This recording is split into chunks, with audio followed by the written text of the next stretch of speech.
नमस्कार दोस्तों, स्वागत है आपका एक बार फिर से आपके अपने YouTube चैनल कंपटीशन प्रिपरेशन पे। आई होप आप सारे बहुत अच्छे होंगे और अच्छे से पढ़ाई भी कर रहे होंगे। इस वीडियो में एसएससी सीजीएल 2023 की हम एनालिसिस करने वाले हैं, यानी cut off analysis, safe score की एनालिसिस करने वाले हैं। देखिए कुछ फैक्टर्स हैं। कल मैंने मिनी एनालिसिस करी थी जिसमें अपने पास 1000 लोगों का डेटा था, ठीक है, 1100 के अराउंड का डेटा था। आज वो डेटा बढ़ के 3100 हो गया डिलीट करने के बाद, और जिस पे हम एनालिसिस करने वाले हैं ये 1100 डेटा, चूँकि मैंने आइडिया लेने के लिए, आपको आइडिया देने के लिए एक एनालिसिस कर दी थी ताकि आपने जो गूगल फॉर्म भरा है उसमें डेटा भी बढ़ जाए, ठीक है, और आपको एक आइडिया मिल जाए, ब्रीफ आइडिया मिल जाए, ठीक है। 1100 से 3100 डेटा होने में क्या चीज़ें चेंज हुई वो भी बात करेंगे, और जिस डेटा पे हम एनालिसिस करने वाले हैं वो 38,500 लोगों का है। साथ ही साथ 2022 की कट ऑफ और 2022 का पूरा डेटा, कितने कैंडिडेट क्वालिफाई हुए किस कैटेगरी से, वो सारी चीज़ें इसमें देखने वाले हैं, ठीक है। तो कल का जो मिसकॉन्सेप्शन था आपका वो भी दूर होगा, और साथ ही साथ आपको कट ऑफ और सेफ स्कोर क्यों होगा, कितना होगा, वो सारी चीज़ों पे बात करने वाले हैं, ठीक है। तो आपको जो भी लगे वो कमेंट सेक्शन में ज़रूर बताना। तो चलो हम स्टार्ट करते हैं। देखिएगा, जो हमारी मिनी एनालिसिस थी उसमें हमारे पास डेटा 1100 लोगों का था और जो एवरेज स्कोर आया था वो 129.56 था। जब ये डेटा 1100 से बढ़ के 3100 हुआ तो आप देख सकते हैं कि एवरेज घटा, जो कि मैंने कल भी बोला था कि डेटा जितना कम होगा उतना ज़्यादा एवरेज आएगा, ठीक है। अगर 10 लोगों का डेटा ले लिया है तो एवरेज ज़्यादा होगा, जो लोग कमेंट में कह भी रहे थे। हालांकि आप लोगों ने समझा नहीं कट ऑफ वगैरह कुछ भी, मतलब काफ़ी लोग समझ भी गए, काफ़ी लोगों को नहीं समझ आई थी बातें कि ये मिनी एनालिसिस है, डेटा कम होने की वजह से जो एवरेज है वो ज़्यादा रहता है। अभी 3100 में ही देख सकते हो कि आप टोटल जो हमारे पास डेटा था उसका एवरेज 129 आ रहा था, वो 127 हो गया। जीके का एवरेज जो 15.96 था वो 15.43 हो गया। मैथमेटिक्स का एवरेज लगभग 1 नंबर से घटा। ऐसे इंग्लिश के एवरेज की बात करें लगभग ये भी 0.7 मार्क्स, और अगर हम बात करें रीजनिंग एवरेज की तो ओवरऑल आप देख पा रहे होंगे 0.5 to 1 मार्क्स हर सेक्शन का एवरेज घटा। वही डेटा जब 3100 से बढ़ के 38,500 हो रहा है तो जो एवरेज हो रहा है वो 116 हो जा रहा है, यानी कि आप देख पा रहे होंगे लगभग 35 के डेटा बढ़ने के बाद जो हमारा एवरेज है वो 11 नंबर से 11 मार्क्स से कम हो जा रहा है। यानी कि एवरेज डेटा बढ़ने के साथ देख रहे हो कितना तेजी से कम हो रहा है। अब एसएससी के पास जो डेटा होगा वो कितने नंबर ऑफ कैंडिडेट्स अपीयर हुए उसका पूरे का डेटा होगा, तो इस वजह से जो हमारी कट ऑफ होगी वो रेंज में दूंगा, 2 नंबर का रेंज, ठीक है। क्यों 2 नंबर का होगा उस पर भी बात करेंगे। देखिए, अगर मैं कैटेगरी वाइज एवरेज की बात करूं तो जो आपका यूआर का एवरेज था उसमें ड्रास्टिक चेंज देखने को मिला है। जब 300 काउंट था तो वो एवरेज 135.39 था, और जब वही काउंट बढ़ के 840 हुआ तो 132.87 यूआर का एवरेज हो गया, ठीक है, 3 नंबर लगभग घट गया। अगर ओबीसी के एवरेज की बात करें तो पहले 389 था जब हमारे पास 1000 का डेटा था, जब 3000 का हुआ तो ये घट के 129 हो गया 893 होने पर, ठीक है। ईडब्ल्यूएस के डेटा की अगर हम बात करें तो ईडब्ल्यूएस का डेटा जब 199 था तो एवरेज 130 आ रहा था, और 562 होने के बाद एवरेज 130.01 हो गया। एससी में देख सकते हैं 1 नंबर की लगभग 1 नंबर से थोड़ा ज़्यादा, 2 नंबर से थोड़ा ज़्यादा की कमी हुई एवरेज में। एसटी में भी लगभग 1 नंबर की कमी हुई, और अगर हम पीडब्ल्यूडी कैंडिडेट की बात करें 5 से 87 होने पर 123 से 122 हो गया डेटा, ठीक है। 122 था 112, ये एग्जैक्ट मतलब एक्सेल में देखना पड़ेगा, ठीक है। तो ये आप देख सकते हैं कि एवरेज लगभग जैसे 2000 डेटा बढ़ा कितना कम हुआ किस कैटेगरी वाइज। मैंने मिनी एनालिसिस में आपके टॉपर्स भी दिखाए थे कि कौन कौन अपने एनालिसिस के टॉपर्स हैं। टॉपर्स अब कुछ चेंज हुए हैं लेकिन मैंने उसमें चेंज नहीं किया है। ये बेसिक चीज़ें हैं जो मैंने आपको दिखाई थी कि किस शिफ्ट का जीके का एवरेज कितना है, मैथ्स का एवरेज कितना है, इंग्लिश का, रीजनिंग का टॉपर कितना है। इस पर हम ज़्यादा बात करने वाले हैं नहीं, ठीक है, क्योंकि इसमें बहुत ज़्यादा एनालिसिस करना पड़ता और वो चीज़ें आपको दिखाते हुए वीडियो 30 मिनट की बन जाती। अब हम बात कर लेते हैं जिसमें आपको सबसे ज़्यादा मिसकॉन्सेप्शन थी उस पर। जब मैंने कल आपको दिखाया था कि 26 जुलाई शिफ्ट 1 का जो एवरेज स्कोर है 117 है, ये डेविएशन दिखाया था। कुछ लोग इसको नॉर्मलाइज्ड मार्क्स मान रहे थे, और आप देखिए डेविएशन जो था वो एवरेज से था, तो इस वजह से ये घटा था, मतलब यहाँ पे निगेटिव भी दिख रहा था। निगेटिव का मतलब है कि ये इतना नंबर ज़्यादा है, एवरेज से कितना नंबर ज़्यादा है। हमारा एवरेज 129.93 था, 129.56 था, उससे 10 नंबर ज़्यादा था। कुछ लोग इसको नॉर्मलाइज्ड मार्क्स और कह रहे थे कि 10 नंबर कम हो जाएगा क्या मेरा। भैया पहली चीज़ तो ये डेविएशन था। डेविएशन क्या होता है कि जो एवरेज होता है उससे कितना चेंज है, उससे कितना प्लस है कितना माइनस है वो दिखाया गया था, ना कि नॉर्मलाइज्ड मार्क्स, ठीक है। इस वजह से आप लोग कंफ्यूज भी हो रहे थे कि मेरा घट जाएगा मेरा बढ़ जाएगा, ठीक है। हमारी जो टफेस्ट शिफ्ट कल निकल के आई थी वो 26 जुलाई शिफ्ट 4 थी, 117.51 जिसके नंबर बन रहे थे। अगर हम बात करें जब डेटा हमारा बढ़ा तो हमारी जो टफेस्ट शिफ्ट थी 26 जुलाई शिफ्ट 4 वो दूसरे पे चली गई, 26 जुलाई शिफ्ट 4, और इसका एवरेज मार्क्स 109.87 हो गया, यानी कि लगभग आपका 8 नंबर से डेटा बढ़ने की वजह से एवरेज कम हुआ इस शिफ्ट का एवरेज कितना कम हुआ, इतना 8, लगभग 8 मार्क्स से कम हो गया इस शिफ्ट का एवरेज। यानी कि जो हमारी टफेस्ट शिफ्ट टॉप 1 और 2 थी वही हैं, लेकिन आप एवरेज देख पा रहे होंगे कि लगभग कितने नंबर से घट गया। यानी कि 119 से घट के 102 हो गया और 117 से घट के 109 हो गया। यानी कि आप देख पा रहे होंगे कि 26 जुलाई शिफ्ट 4 का एवरेज काफ़ी घटा है और उससे कहीं ज़्यादा 26 जुलाई शिफ्ट 1 का घटा है। ठीक है, तो आप देख पा रहे होंगे कि यहाँ पे जो हमारी टफनेस ऑर्डर कल ये था मिनी एनालिसिस में, अब वो ऑर्डर इस प्रकार से बन जाता है। अब की जो टफेस्ट शिफ्ट अभी तक निकल के आई है यानी 26 जुलाई शिफ्ट 1, वो उसके एवरेज मार्क्स बन रहे 102.492। ठीक है, 26 जुलाई शिफ्ट 4 टफेस्ट में 109.87, 18 जुलाई शिफ्ट 3 110, 19 जुलाई 111.673, 14 जुलाई शिफ्ट 3 111.831, 19 जुलाई शिफ्ट 4 112, 14 जुलाई शिफ्ट 2 112, 24 जुलाई शिफ्ट 4 113.088। ऐसे आप टॉप 10 शिफ्ट टफेस्ट में से देख सकते हैं। ये हमारा डेटा 40 के मतलब 38.5 के होने पे ऐसा है। ठीक है, अब आप देख पा रहे होंगे जो टॉप 10 शिफ्ट इधर थी वो लगभग इसमें आपको मिल जाएंगी। हो सकता है ऑर्डर चेंज हो गया हो, लेकिन एक चीज़ आप देख पाए, जैसे 18 जुलाई शिफ्ट 3 टॉप 10 में इधर भी थी, 18 जुलाई शिफ्ट 3 इधर भी थी। ऐसे 21 जुलाई शिफ्ट 3 की बात करें तो 21 जुलाई शिफ्ट 3 यहाँ पे आ गई, 21 जुलाई शिफ्ट 3 यहाँ पे भी। यानी कि डेटा 1 के से 38 के होने में टॉप 10 में ज़्यादा चेंजेस नहीं हुए। यानी कि आपका ऑर्डर जो है 38 के से जब रियल डेटा पे जाएंगे एसएससी वाले डेटा पे, तो भी ऑर्डर ऑलमोस्ट यानी टॉप 10 में लगभग 8 से 9 शिफ्ट वही रहेंगी। 1-2 शिफ्ट हो सकता है ऊपर नीचे हो जाए। ऊपर नीचे का मतलब कि कोई शिफ्ट आपकी 10वीं थी यानी 10वीं टफेस्ट शिफ्ट थी, वो हो सकता है एक्चुअल डेटा में 12वीं टफेस्ट शिफ्ट हो। ठीक है, यानी डेटा चूंकि एसएससी के पास रियल डेटा है। तो अब हम इस पे बात करने वाले हैं कि हमारा जो कल मैंने आइडिया दिया था आपको वो ये था 1 के डेटा पे। कुछ लोग कह रहे थे 1 के डेटा पे क्या आइडिया दे सकते हो, ये आइडिया दे सकते हैं कि टॉप 10 वाली शिफ्ट कौन सी अराउंड रहने वाली है। अब हमारे पास 38 के का डेटा आया तो उसमें देखो ऑलमोस्ट सेम सी है। अब देखो एक चीज़ और, आज मैंने बेनिफिट लिख दिया है इसी वजह से कि आप लोग कंफ्यूज ना हो। कल डेविएशन लिखा था, डेविएशन आपको मैं फिर से बता दूं, एवरेज से जितने मार्क्स कम या ज़्यादा हैं, जैसे ये प्लस लिखा था यानी डेविएशन से इतने मार्क्स कम है, माइनस लिखा था यानी डेविएशन से उतने मार्क्स ज़्यादा हैं, मतलब उससे एवरेज से उतने मार्क्स ज़्यादा है। क्लैरिटी हो गई। अब देखो, अब हम बात कर लेते हैं 26 जुलाई शिफ्ट 1 जो टफेस्ट शिफ्ट है, इसका एवरेज 102.49 हुआ। और अगर हम ईजीएस्ट शिफ्ट की बात करें तो easiest shift top 10 easiest shift में हमारी कौन कौन सी निकल के आ रही है। 18 जुलाई शिफ्ट 2 निकल के आ रही है जिसका एवरेज 126.836 है।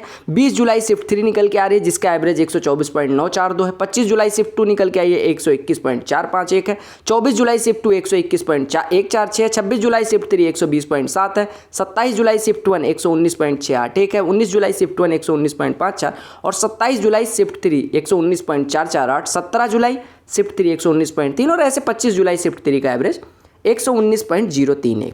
अब यहाँ पे जो दिख रहा होगा ये जीरो क्यों लिखा गया, ये जीरो क्या है? जीरो है कि यानी अब हम इजीएस्ट शिफ्ट से मार्क्स हर शिफ्ट के घटा रहे हैं। यानी कि इजीएस्ट शिफ्ट का मार्क्स कितना है 126.836। यानी कि हमें सबको इजीएस्ट के एवरेज स्कोर तक पहुंचाना है। ठीक है, यानी इजीएस्ट का एवरेज कितना है 126.836। अब चूंकि इजीएस्ट शिफ्ट का जो एवरेज है 126.836 और उसको उतना पहुंचाने के लिए 0 मार्क्स बढ़ाने पड़ेंगे। ऐसे सेकंड इजीएस्ट शिफ्ट में 1.894 नंबर बढ़ेंगे तब ये इसके बराबर होगा। ऐसे थर्ड इजीएस्ट शिफ्ट में 5.835 नंबर बढ़ेंगे तब वो 126.836 के बराबर होगा। ऐसे मैं और शिफ्ट की बात करूं तो जैसे 119 नंबर है, हमें पहुंचना कहाँ है 126.836। नॉर्मलाइजेशन में क्या होता है, इजीएस्ट शिफ्ट उठाई जाती है अगर घटाना नहीं है। वैसे बहुत कम केस होते हैं घटाने के, ये कल मैं बोला भी था, आपको फिर भी नहीं समझ आया कि भैया इजीएस्ट शिफ्ट जो होती है वहां तक हमें एवरेज स्कोर हर शिफ्ट का पहुंचाना है। अब क्या होता है, जब यहां पे फॉर्मूला आपको पता है नॉर्मलाइजेशन वाला, ठीक है, हमें 119 से 126 जाना, कितने नंबर बढ़ाने पड़ेंगे 7 नंबर। यानी इस शिफ्ट का जो एवरेज नॉर्मलाइजेशन में फायदा हो, ना कि सबका 7 नंबर, किसी का 10 भी हो सकता है और किसी का 8 भी हो सकता है, लेकिन एवरेज जो नॉर्मलाइजेशन में फायदा होने वाला है वो 7 नंबर का होने वाला है। समझ रहे हो ना पूरी बात। ऐसे अगर हम 119 वाले को 119.3 को 126.836 तक पहुंचाना है तो 7.53 नंबर बढ़ाना पड़ेगा। यानी इस शिफ्ट में एवरेज जो बढ़ेगा वो बढ़ेगा 7.536 मार्क्स। क्लियर हो गया। ऐसे हमें अब हो सकता है कि जो हमारा एक्चुअल आए, एक्चुअल डेटा के साथ एवरेज, वो इजीएस्ट शिफ्ट का मान लो 18 जुलाई शिफ्ट 2 है और 24 जुलाई शिफ्ट 2 है, इसका एवरेज मान लो निकल के आता है एक्चुअल डेटा के साथ 118। ठीक है, ये एसएससी के पास जो डेटा है उसका 118 एवरेज है। तो हमें हर शिफ्ट को, और बाकी शिफ्ट का भी घटेगा, अगर ईजीएस शिफ्ट का घट रहा है तो बाकी शिफ्ट का मान लो इस शिफ्ट का 117 से घट के 110 हो जा रहा है एक्चुअल जो डेटा है उसके साथ एवरेज। तो 110 से 18 पहुंचने के लिए 8 एवरेज बढ़ेगा, यानी आप देख सकते हैं कि लगभग 8 से 9 नंबर यहाँ पे बढ़ रहा है। यानी कि अगर मैं कहूँ कि ईजीएस्ट में, अब मान लो ईजीएस्ट में एक्स नंबर घटा दिया गया तो 126 माइनस एक्स हो गया, मतलब जीएस्ट में घटाने का मतलब कि एक्चुअल डेटा के साथ जो एवरेज है वो 126 माइनस एक्स आ रहा है, और इस शिफ्ट का भी एवरेज 117.676 माइनस एक्स हो जा रहा है, क्योंकि एक्चुअल डेटा के साथ ये एवरेज जो होगा वो घटेगा। तो एक्चुअल एवरेज ये है मान लो एसएससी के पास, और ईजीएस शिफ्ट का एवरेज। अब हमें कहाँ पहुँचना है, हमें पहुँचना है 117.676 से 126 में। तो घटाएंगे तो एक्स यानी कि जो एवरेज कम हुआ वो तो कट जाएगा, यानी कि एक्चुअल जो बढ़ने वाला है वो लगभग 9.16 नंबर ही बढ़ेगा। ये समझ में आ गया। अब बढ़ने घटने का आपके अंदर डाउट नहीं होना चाहिए, ठीक है। एक चीज़ और क्लियर कर दूँ कि जो ये अपनी टॉप 10 शिफ्ट हैं, ठीक है, हो सकता है एसएससी दे तो इसमें से 7 से 8 शिफ्ट इसी ऑर्डर में मिल जाए या टॉप 10 में रहें, और 2-3 शिफ्ट 15वें 13वें 14वें नंबर पे चली जाए, यानी कि ऑर्डर में थोड़ा सा चेंज एक्चुअल डेटा के साथ जरूर होगा। अब जैसे आप देख पा रहे होंगे यहाँ पे देखो 112.092 112.807, इसमें बहुत कम का डिफरेंस है। ऐसे 112.807 113.088 हो सकता है इस शिफ्ट के कम नंबर लाने वालों ने फॉर्म न भरो, कम नंबर बढ़े तो कम नंबर वाले जब भरेंगे तो इसका भी एवरेज कम होगा, और ये हो सकता है 112.807 से कम हो जाए तो ये वाली शिफ्ट ऊपर आ जाएगी। इस वजह से मैं कह रहा हूँ ऑर्डर ऑलमोस्ट यही सा रहेगा। अगर आपका इन दिनों में एग्जाम था तो आपका डेफिनेटली ज़्यादा नंबर का फायदा होने वाला है नॉर्मलाइजेशन में। हो सकता है कि इसी रेंज में रहे, या आपका हो सकता है 16 यहाँ पे लिखा हुआ है, आपका 16 नंबर बढ़े, किसी का 18 नंबर बढ़ जाए, ठीक है। आपको नॉर्मलाइजेशन का फॉर्मूला पता है ना। ईजीएस शिफ्ट में कम लाने वालों के नंबर घटे भी हैं मेंस में अगर देखा जाए, हालांकि मैं मान के चल रहा हूँ कि घट नहीं रहा है, यानी सबका बढ़ रहा है, ईजीएस वाले का नहीं बढ़ रहा है, ठीक है। और ईजीएस में बहुत नंबर लाने वालों का देखो आपको सारी शिफ्ट बराबर करनी है। अब मान लो किसी के ईजीएस में 180 हैं, ठीक है, और ये अब ईजीएस का एवरेज 116 है, ठीक है, 64 नंबर ये ज़्यादा लाया है, तो इसकी तो गलती है नहीं। जो 180 जीएस्ट में ला रहा है वो किसी भी शिफ्ट में 170 175 ले आता, तो इसके भी बढ़ाए जाने चाहिए। और शिफ्ट के जैसे और शिफ्ट में बढ़ेंगे उतने नहीं बढ़ेंगे, लेकिन इसका भी बढ़ेगा। जैसे आपने सीजीएल 19 मेंस वाला देखा होगा कि 18 नवंबर का एवरेज इतना ज़्यादा आ रहा था, लेकिन फिर भी 18 नवंबर के 200 वाले के 244 हुए थे, समझ रहे हो, 242 हुए थे शायद, ठीक है। तो यानी इनका भी बढ़ा था, और 15 नंबर वाले के 200 से 244 हो गए थे, जो कि टफेस्ट शिफ्ट थी। तो ये वाली फैक्टर आपको समझना होगा। हालांकि प्री है, क्वालिफाइंग इन नेचर है, तो ज़्यादा आपको दिक्कत नहीं होगी। तो मैंने अब कंपेयर कर दिया कि हमारा जो टफनेस ऑर्डर है ये वाला प्रीवियसली था, यानी जो मिनी एनालिसिस में था, यहाँ पे लिख लेना है मिनी एनालिसिस में। अब एक्चुअल जो ऑर्डर आया है वो 26 जुलाई शिफ्ट 1 सबसे टफेस्ट शिफ्ट है, जिसका फ़ायदा 24.344 नंबर का होने वाला है मिनिमम। मतलब इस एवरेज में हो सकता है कि 23 नंबर का, हो सकता है 25 का हो जाए। ऐसे अगर मैं बात करूँ 26 जुलाई शिफ्ट 4 की, तो इसका 16.966 नंबर। आप देखो टॉप 1 टॉप 2 में। अब ये देखना 26 जुलाई शिफ्ट 1 और 26 जुलाई शिफ्ट 4 में फर्स्ट सेकंड पे यही रहेंगी, लेकिन अब आप देखो यहाँ पे देखो, अब 110 और 110.531 और 109 में कितना अंतर है, बहुत कम का अंतर है। तो हो सकता है इसका ऑर्डर चेंज हो जाए। ऐसे देखो 111 पे ही दो हैं। ऐसे और शिफ्ट का भी देख सकते हो, जैसे अभी 114 पे ही 4 शिफ्ट 5 शिफ्ट है, तो अभी देखो 114 पे कितनी शिफ्ट है। अब इनका ऑर्डर हो सकता है चेंज हो जाए। मैं क्यों कह रहा हूँ, क्योंकि आप लोग हो सकता है कि किसी से, अब मान लो 25 जुलाई शिफ्ट 1 में कोई देखे आया, कोई 18 जुलाई शिफ्ट 4 में, दोनों लड़ने लग गए, नहीं मेरी शिफ्ट टफ है, आपकी बराबर ही है ऑलमोस्ट, ठीक है। हो सकता है उसकी मतलब उसको ज़्यादा फायदा हो जाए 1 नंबर का, हो सकता है आपको 1 नंबर का ज़्यादा फायदा हो जाए। तो ये क्लियर हो गया। अब देखो आप देखो ये जो टॉप 1 है वो भी टॉप 2 पे थी पहले मिनी एनालिसिस में, 2 वाली 1 पे आ गई, 3 वाली 9 पे, 4 वाली 4 पे ही रह गई, 5 वाली 5 पे रह गई, ठीक है, 8 वाली 7 पे आ गई, ठीक है। ऐसे अगर मैं बात करूं 13 वाली 6 पे आ गई, 20 तक देखो टॉप 1 to 20 देखो, 20 वाली 19 पे आ गई, 18 वाली 21 पे चली गई, 17 वाली 8 पे, 16 वाली 3 पे, 15 वाली 13 पे, ये 14 वाली थोड़ा ज़्यादा डिस्टर्ब हुआ, 11 वाली 18 पे, 10 वाली डिस्टर्ब हुआ। यानी 2-3 शिफ्ट हैं जो चेंज हुई टॉप 20 में, बाकी शिफ्ट ऑलमोस्ट ऑर्डर वही है। हालांकि जब एक्चुअल फिगर है, जितना ज़्यादा क्लोज हम डेटा के जाएंगे, जितना ज़्यादा डेटा होगा उतना हम क्लोज पहुंच पाएंगे, इस वजह से आपका ऑर्डर ये रहने वाला है। तो ये शिफ्ट आपने देख लिया 18 जुलाई शिफ्ट 2 है, और जो टफेस्ट शिफ्ट है वो है 26 जुलाई शिफ्ट 1। क्लियर हो गया। अब इन दोनों में चेंज नहीं होगा कि टफेस्ट वाली ईजीएस्ट हो जाए, ईजीएस्ट वाली टफेस्ट हो जाए। और ये साइड में लिखा गया, ये वेरिएशन नहीं है, आज ये बेनिफिट लिखा हुआ है, नॉर्मलाइजेशन में इस रेंज में बेनिफिट मिलने वाला है, ठीक है। अब बात कर लेते हैं एक्सपेक्टेड कट ऑफ की। देखो CGL 2022 में जो पहली बार प्री क्वालिफाइंग हुआ उसमें 36,012 वैकेंसीज थी और कैंडिडेट जो बुलाए गए थे वो 3,60,432 कैंडिडेट बुलाए गए थे लिस्ट 4 में, ठीक है, AO छोड़ के। This year vacancies are around 75,210, हो सकता है बढ़ के 8,000 हो जाए, हो सकता है 7400 हो जाए, हमें एग्जैक्टली नहीं पता, हालांकि हम 7500 मान के चल रहे हैं। तो वो लगभग 80,000 को बुलाएंगे, लगभग 10 गुना बुलाएंगे, यानी 75 से 80,000 बुलाएंगे, ठीक है।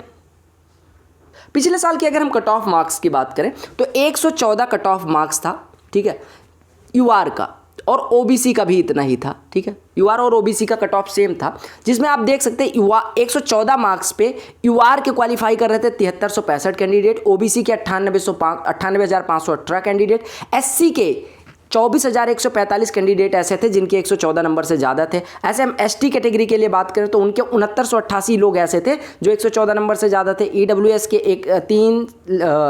37,832, एक्स सर्विसमैन के 1,034, OH के 1117, HH के, और ऐसे आप देख सकते हैं कि 114 से ऊपर टोटल 2,43,534 कैंडिडेट थे, यानी 114 से ऊपर वाले 2,43,534 कैंडिडेट थे, और टोटल बुलाए कितने थे उन्होंने? 3,60,432 कैंडिडेट। अब एक चीज़ और समझाना है, जो फैक्टर्स मैंने कंसीडर किया। देखो लास्ट ईयर के 1 मार्क्स पे 0.8 कैंडिडेट्स एसटी के खिसक रहे थे, यानी 1 मार्क्स बढ़ने पे 0.8 के, यानी कि 800 कैंडिडेट खिसक रहे थे एसटी के। 1,500 कैंडिडेट ईडब्ल्यूएस के 1 मार्क्स बढ़ने पे कम हो जा रहे थे। ऐसे 2,000 कैंडिडेट एससी के और 2,000 कैंडिडेट ओबीसी के 1-1 मार्क्स पे मतलब खत्म हो रहे थे, खत्म इन द सेंस कि घट रहे थे। जैसे अगर मैं बात करूं ईडब्ल्यूएस की कट ऑफ थी 102, जिस पे 53,277 कैंडिडेट थे। अगर हम ईडब्ल्यूएस वाले ऐसे कैंडिडेट्स की बात करें जो यूआर की कट ऑफ पार कर रहे थे, वो 37,832, यानी 12 मार्क्स के डिफरेंस में आपके कितने कैंडिडेट? 15,445 कैंडिडेट क्या हो गए थे? 15,445 कैंडिडेट क्या हो रहे थे? कम हो रहे थे। यानी 12 मार्क्स में अगर इतना, तो 1 मार्क्स पे लगभग 1.287 कैंडिडेट आपने देखा होगा कि, यानी 1.3 के मान सकते हैं, 1 मार्क्स पे 1300 कैंडिडेट ईडब्ल्यूएस के मतलब घट रहे थे। एक कैटेगरी ईडब्ल्यूएस की बात कर रहा हूँ। अब अगर हम सारी कैटेगरी का कंसीडर करें, जैसे मैंने बताया 0.8 के एससी एसटी, 1.5 के ईडब्ल्यूएस, 2 के एससी, 2 के ओबीसी, तो आप देख पा रहे होंगे लगभग 6 से 6,500 कैंडिडेट 1 मार्क्स पे कम होंगे। यानी 1 मार्क्स अगर बढ़ा, आपका 1 मार्क्स बढ़ा तो 6,500 के अराउंड रैंक कूदेगी, ठीक है। एवरेज मार्क्स पे बात कर रहा हूँ। अब आप टॉप रैंकर हो तो 1 नंबर बढ़ने पे हो सकता है एक भी रैंक ना किसके, आपके 190 नंबर हो तो एक, और मान लो दूसरे टॉपर के 176 नंबर होंगे, तो 176 से वो 177 होने पे उसका कोई रैंक नहीं चेंज होगा। ये मैं बात कर रहा हूँ एवरेज मार्क्स पे, जहाँ पे डेंसिटी सबसे ज़्यादा होती है। तो डेंसिटी सबसे ज़्यादा कट ऑफ मार्क्स पे थी। आपने देखा कि, आपको पता, एक चीज़ और क्लियर कर दूं कि जितना ऊपर जाते हो उतना ज़्यादा डेंसिटी कम होती जाती है। ये मैंने एवरेज दिया है कि 1 मार्क्स पे 6 से 6,500 कैंडिडेट कट ऑफ रेंज में कम होंगे। क्लियर हो गया। एक चीज़ और कंसीडर कर रहा हूँ मैं। देखो आपको मैंने बताया कि 35,000 डेटा बढ़ने के बाद जो आपका एवरेज मार्क्स है वो 10 नंबर, मतलब मिनी एनालिसिस से जो अपनी 3100 की एनालिसिस, आज 3100 का डेटा है, और 38,500 में 10 मार्क्स का एवरेज कम हुआ। अगर हम 8 लाख लोगों ने एग्जाम दिया हो, 8 लाख का डेटा एसएससी के पास होगा, तो एवरेज लगभग 50 नंबर से, ये रॉ एवरेज की बात कर रहा हूँ, ठीक है, एवरेज लगभग 50 नंबर से कम होगा, ठीक है। आपसे कहा एवरेज, एक चीज़ बताएं, एवरेज मार्क्स 66 से 67 है, ठीक है। एवरेज मार्क्स 66 से 67 क्यों एवरेज में? हमने देखा अभी एवरेज 116 है। 116 से अगर मान लो रियल डेटा के साथ एवरेज 50 कम हो जाता है तो 66 से 67 मार्क्स एवरेज बनेगा, और नॉर्मलाइज्ड 24-25 नंबर बढ़ने के बाद ये हमारा एवरेज जो नॉर्मलाइज्ड मार्क्स होगा वो 90 से 92 होगा। यानी एक्चुअल डेटा के साथ जो एवरेज आएगा वो 90 से 92 होगा, ठीक है। एक्चुअल डेटा के साथ, एसएससी के एक्चुअल डेटा के साथ जो एवरेज स्कोर करने वाले कैंडिडेट्स होंगे वो होंगे 90 से 92 नंबर, कैसा? नॉर्मलाइज, ठीक है। ये क्लियर हो गया। ये आप ज़्यादा दिमाग ना लगाओ, हो सकता है समझ ना आए। आप ये समझो कि 90 से 92 एवरेज स्कोर होगा उस कैंडिडेट का जिसने एसएससी एग्जाम अपीयर हुआ है, ठीक है, सारे कैंडिडेट्स का एवरेज। और लास्ट ईयर का सिलेक्शन का एवरेज 94 था, ये ध्यान रखना, ठीक है। 94 पे लास्ट ईयर सारी कैटेगरी का आगे सिलेक्शन वाला एवरेज निकाले, UR, OBC, EWS, SC, ST, तो ये सारे फैक्टर कंसीडर करने के बाद 94 लास्ट ईयर का सिलेक्शन एवरेज था। ये चीज़ आपके, मतलब ये मेरे लिए उपयोगी है, मैं आपको समझा रहा हूँ बस। देखो लास्ट ईयर 2,43,534 कैंडिडेट्स थे, ठीक है, जो यूआर की कट ऑफ से बढ़ रहे थे। इस बार 80 से 90 हज़ार कैंडिडेट्स सेलेक्ट करने हैं, ठीक है। यानी 1 मार्क्स पे आपने अभी देखा कि 6,500 से 7,000 कैंडिडेट कम हो रहे थे। तो हमें 2,43,534 से 80 से 90 नंबर पहुंचने के लिए 2362 मार्क्स 23.62 मार्क्स, देखो 1 मार्क्स पे 6,500 से 7,000 कैंडिडेट, तो हमें अगर लगभग कितना 1,50,000 कैंडिडेट कम करने हैं तो हमारा लगभग 23 से 25 मार्क्स। 23 से 25 क्यों माना? 23.62 जब आ रहा था मैंने ये बताया कि जो ये सेलेक्टेड हैं, ये यूआर की कट ऑफ पार करने वाले, ठीक है, यूआर की कट ऑफ पार करने वाले ये ऑलमोस्ट उसी रेशियो में रहें। अभी मैं वो भी दिखा दूंगा, ठीक है। और एक चीज़ और बता दूं कि मैं ये बात कर रहा हूँ यूआर की कट ऑफ वाली, यूआर की कट ऑफ पे कितने नंबर, यानी यूआर की कट ऑफ से क्रॉस करने वाले 2,43,000 पिछली बार थे, इस बार 80 से 90,000 कैंडिडेट मैं टोटल मान के चल रहा हूँ कि इससे मतलब 2,43,000 से 80 से 90,000 आने में हमारा कितना मार्क्स कम हो रहा है? 23.62। ये मैंने रेंज ले लिया कि मान लो कि 2 नंबर, मतलब ये जो कैंडिडेट्स हैं 80 से 90,000, इसमें बहुत सारे होंगे जो अपनी कैटेगरी क्वालिफाई कर रहे होंगे। ये सारी चीज़ें कंसीडर करते हुए 23 से 25 नंबर आपका जो है वो कम करना बढ़ाना पड़ेगा, क्योंकि हमारे कैंडिडेट्स कम होंगे इस बार। एक चीज़ और क्लियर कर दूं कि जो टोटल कैंडिडेट्स पिछली बार क्वालिफाई हुए थे वो 3,60,432 थे, इस बार 80 से 90,000 कैंडिडेट क्वालिफाई होने वाले हैं, ठीक है। एक चीज़ और, तीनों लिस्ट AO, JSO और लिस्ट 4 यानी कि अदर देन AO और JSO, इसमें 3,86,652 कैंडिडेट क्वालिफाई हुए थे। अगर इसी रेशियो में क्वालिफाई करें AO और JSO भी, तो 80, अगर ये 80,000 लेते हैं तो ये 85 से 90,000 हो सकता है, ठीक है, 85 से 90,000। अब ये जो मैं रेंज लेके चल रहा हूँ ये मैं +-1 करूँगा अभी जब कट ऑफ में, तो ये हमारी रेंज नंबर ऑफ, अगर -1 करेंगे कट ऑफ -1 कब होगी? जब नंबर ऑफ कैंडिडेट्स बढ़ेंगे, यानी कि 80,000 से जो 80 से 90 हम मान रहे हैं, मान लो 1 लाख कैंडिडेट को वो सेलेक्ट कर लेते हैं तो कट ऑफ 1-2 नंबर कम होगी। और अगर 80,000 से कम लोगों को, मान लो 75,000 को सेलेक्ट करती है एसएससी टियर 1 क्वालिफाई करने के लिए, तो 1 नंबर कट ऑफ बढ़ सकती है। इस वजह से मैं रेंज लूँगा अभी, ठीक है। हमने कौन कौन से फैक्टर कंसीडर किए वो देख लेते हैं। Number of appeared candidates, number of appeared candidates, ये पिछली बार फॉर्म पड़ा था, ये अपीयर नहीं है, 34.80 लाख, इस बार 25 लाख फॉर्म पड़ा, यानी कि लगभग आप देख पा रहे होंगे कि 5/7 हिस्सा यानी कि 70% फॉर्म हुआ, ठीक है। तो इससे कंपटीशन कम हुआ और बच्चे सेलेक्ट भी हो गए। 36,000 वैकेंसी अभी क्लियर हुई है। साथ ही साथ कंपटीशन, चूंकि बच्चे कम हुए, तो आपको एक चीज़ बताओ, 36,000 लोग सेलेक्ट हो गए, तो उससे कहीं ना कहीं कॉम्पिटिशन कम हुआ है, ठीक है। मतलब नए बच्चे भी आए लेकिन कंपटीशन थोड़ा कम होगा, कट ऑफ कम पड़ेगा। वैकेंसीज घटी हैं, इससे कट ऑफ बढ़ेगा। सेम रेशियो सिलेक्शन, यानी कि सेम रेशियो सिलेक्शन कहने का मतलब जिस रेशियो में यूआर पिछली बार लिए गए थे आउट ऑफ टोटल, उसी रेशियो में इस बार यूआर लें, उसी रेशियो में ईडब्ल्यूएस, उसी रेशियो में ओबीसी, ये सारी चीज़ें कंसीडर करें। और almost same ratio qualifies UR cut off, यानी कि हम सेम रेशियो को मान रहे हैं। जैसे ओबीसी के जितने परसेंट या जितने रेशियो में ओबीसी कि वो कैंडिडेट्स जो यूआर की कट ऑफ पार कर रहे थे वो रेशियो, ऐसे ईडब्ल्यूएस वाले, ऐसे एससी वाले, ऐसे एसटी वाले उसी रेशियो में इस बार यूआर की कट ऑफ पार करें, तो सारी चीज़ें। और साथ ही साथ कैंडिडेट्स जो हैं वो 10 गुना या उससे ज़्यादा बुलाएं। और सेफ एक्सपोनेंशियल फैक्टर जो ग्राफ ड्रा करा है मैंने, ग्राफ दिखाने में तो वो आपको लगता है कि क्या ही दिखा रहा है, तो ग्राफ सेम ग्राफ चले। जैसे इस ग्राफ ऐसे चल रहा था तो यही चले, ऐसे अगर चल रहा था तो ऐसे ही ग्राफ चले। वो डेटा पे आप देखो, मीडियन वगैरह की बात करें, स्टेटिस्टिक्स अगर पता होगा तो ये सारी चीज़ें पता होंगी। तो अगर सेम ग्राफ चले तो फिर हम कैसे कट ऑफ तक पहुंचेंगे, वो सारे फैक्टर कंसीडर किए गए हैं। तो ये फैक्टर्स आप नोट कर सकते हैं। अगर कोई फैक्टर छूटा होगा तो इसी वजह से मैंने रेंज ले ली है। देखो, हमने पहुंचना कहाँ तक था? हमने पहुंचना था कितने कैंडिडेट्स तक? 80 से 90 के कैंडिडेट्स तक, ठीक है। मैंने ये रेंज क्यों ली है कि हो सकता है 75 के लें या हो सकता है 1 लाख ले लें, ठीक है। इस वजह से मैंने 4 नंबर की रेंज ले ली, 75 से 1 लाख, यानी 25,000 कैंडिडेट बढ़ाने के चक्कर में आपने देखा 6,500 लड़के 1 नंबर पे कम हो रहे थे, तो 25,000 पे लगभग 4 नंबर का रेंज लेना पड़ेगा। इस वजह से 4 नंबर की रेंज है। ये सारी चीज़ें क्लियर हो गई। तो यूआर की अगर हम कट ऑफ की बात करें पिछली बार की, तो देख सकते हैं 73,065 कैंडिडेट क्वालिफाई हुए थे, जिसकी कट ऑफ 114.27 थी। और 98,518 कैंडिडेट ओबीसी से क्वालिफाई हुए थे, जिसकी कट ऑफ 114.27, दोनों की सेम थी। तो अगर इसी रेशियो में सेलेक्ट हों, इसी रेशियो मतलब पिछले साल जो टोटल सेलेक्ट हुए थे और उसका ओबीसी और यूआर से जो रेशियो था वही रेशियो रहे, तो इस बार ओबीसी के लगभग 21,900 कैंडिडेट सेलेक्ट किए जाएंगे और यूआर के 16,250। ऐसे ईडब्ल्यूएस के 12,000 कैंडिडेट, क्योंकि पिछली बार 53,277 कैंडिडेट लिए गए थे, इस बार लगभग 12,000 लिए जाएंगे अगर उसी रेशियो में रहा। एसटी की कट ऑफ 77.58 थी, पिछली बार 35,769 कैंडिडेट लिए गए थे। इस बार अगर उसी रेशियो में रहा तो 7940, यानी लगभग 8,000 कैंडिडेट लिए जाएंगे। Similarly if we talk about SC, अगर 89 नंबर पे इनके 70,739 कैंडिडेट थे तो इस बार लगभग 15,700 कैंडिडेट लिए जाएंगे क्योंकि वैकेंसीज कम है, ठीक है। ऐसे अदर्स की बात करें, अदर्स में सारे पीडब्ल्यूडी, एचएच, बीएच ये सारे आते हैं। इसके 28,000 कैंडिडेट पिछली बार लिए गए थे, इस बार लगभग 6215 यानी कि 6500 के अराउंड कैंडिडेट लिए जाएंगे।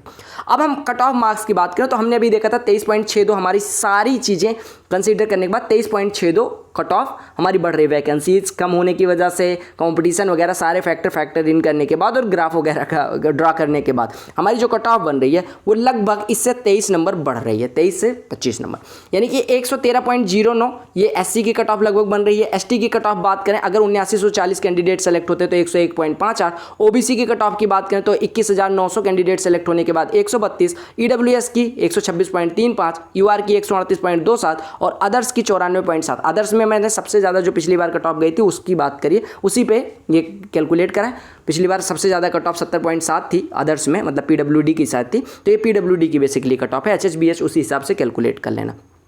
तो अगर हम इसी रेशियो में, ये कौन सा रेशियो है, जिस रेशियो में पिछले साल आउट ऑफ टोटल कैंडिडेट लिए गए थे उसी रेशियो में लिए जाएँ, पहला फैक्टर है। दूसरा, उसी रेशियो में जिस हिसाब से पिछले साल अलग कैटेगरी के लोग यूआर में क्वालिफाई कर रहे थे उसी रेशियो में क्वालिफाई करें तो हमारी जो कट ऑफ रहने वाली है वो आप देख सकते हैं। और प्लस माइनस 2 मार्क्स इसी वजह से मैंने लिख दिया कि भैया जो नंबर ऑफ कैंडिडेट्स है हो सकता है एसएससी ज़्यादा ले ले, हो सकता है थोड़ा 10 ही गुना एग्जैक्ट ले, हो सकता है 12 गुना ले ले, तो उस वजह से 4 नंबर मैंने क्या किया है, रेंज ली है। तो 111 से 115 एससी की कट ऑफ रहने वाली है, जो मेरे हिसाब से सारी चीज़ें कंसीडर करने के बाद। एसटी की कट ऑफ 100 से 104 रहने वाली है। ओबीसी की कट ऑफ 130 से 134 रहने वाली है।